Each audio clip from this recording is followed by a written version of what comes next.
Значи, минатава недела поминавме топ, ама неделава во Лига на шампиони, оној шорт што го направив, килаво некако. И Интер иде дале. Не губи Интер, па не знам што да е. Интер. Интер аут, човече. Тоа е. Вака, викендов ќе биде добар. Нема премиер лига, ама има два интересни надпревари во ОФА купот. Манчестер Сити Ньюкасл и Манчестер Юнайтед Ливерпул. Имаме дерби во Серија А, Интер Наполи и во Ла Лига Атлетико Мадрид Барселона. Она што е интересно е тоа што во Италија играат двата губитници од Лига на шампиони Интер и Наполи, а во Ла Лига двата победници Барселона и Атлетико Мадрид. И нормално почнуваме со англичаните. Четврт финале во ОФА купот Сити Ньюкасл. Интересно. Минатиот викенд двете екипи играат дерби. Ливерпул Сити 1-1, гол погоди фиксот. И Челси Ньюкасл 3-2. Значи, спасот на Ньюкасл сезонава е во ОФА купот.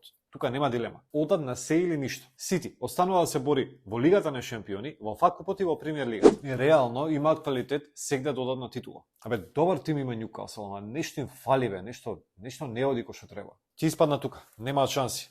Сити тепа.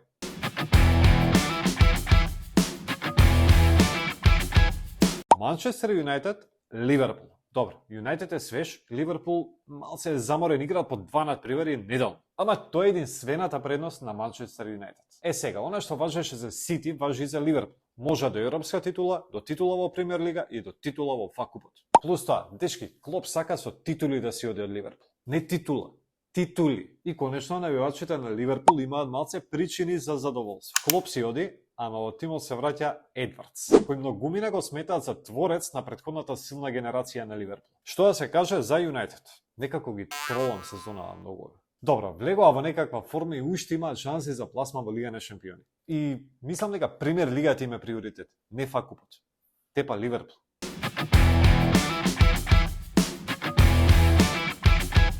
Помеѓу време ставете subscribe, лайк, коментирајте на видеото и кажете ваши размислувања за надпреварите. Чекам. Серија А, Интер, Наполи.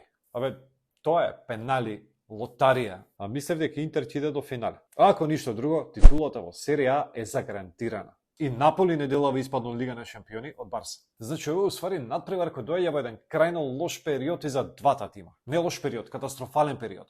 Сега уствари ќе видиме кој има подобри психолози. Мада Интер играше 120 минути во средата. И сега само после 3 дена игра уште едно дерби со Наполи. Ќе има по некоја ротација во двата тима и ќе биде тежок надпревар. Појма немам кој ќе тепа. Ако некој тепа. Ајде одиме у Шпанија.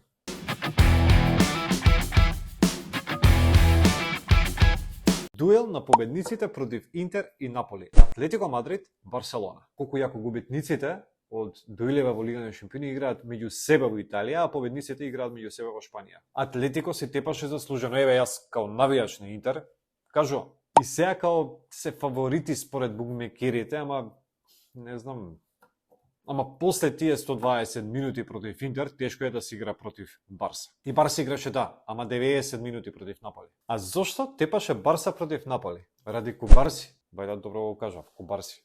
Да, Кубарси. Ко видовте ли? Пред месец дена малиот напуни 17 години. Гледам состави пред надпреваров, читам Кубарси. И нормално онака мислиш, грешка е. Не е грешка. Не само што го сопрео Симхен, туку беше и играч на надпреварот. На 17 години. Стана најмладиот дебитант во нокаут фаза во Лигата на шампиони. Поминувајќи го Алаба, кој што дебитираше за Бајер Мюнхен. Запамтете го името. Кубарси. Ако игра сега против Атлетико, Барси има шанси и да тепа. Ќе биде јака утакмица.